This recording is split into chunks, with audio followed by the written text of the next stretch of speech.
So estimating 3D geometry or the 3D structure of the world using a single image is a very important problem in computer vision. It is essential for applications such as robotics, autonomous driving, augmented reality and 3D reconstruction. So in most cases you don't get the chance to look at a view from different viewpoints.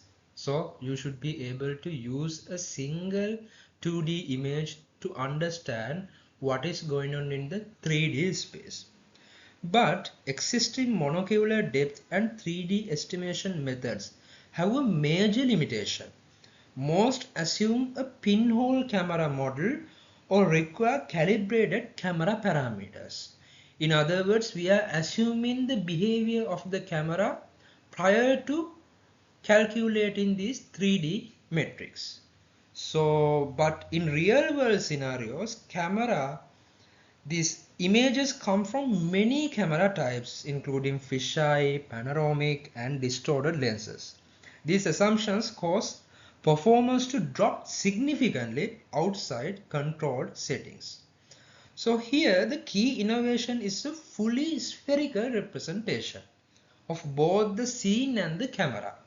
So traditional methods predict depth along the image's perpendicular axis. This becomes mathematically unstable. So think of it as a cylinder, and this is mathematically unstable, especially when the field of view exceeds 180 degrees.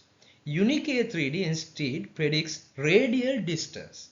So you can think of it as a sphere, half of a sphere, and we are measuring the radial distance, meaning distance from the camera center in spherical coordinates and not Cartesian coordinates. This makes the representation valid for wide angle and panoramic cameras. The model separates the problem into two parts.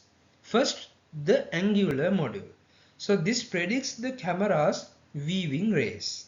Instead of estimating explicit camera parameters, Unicade 3D represents rays using spherical harmonics, allowing it to model any camera geometry. So here I have given the formulation of spherical harmonics. You can think of it as more like a generalization of Fourier series.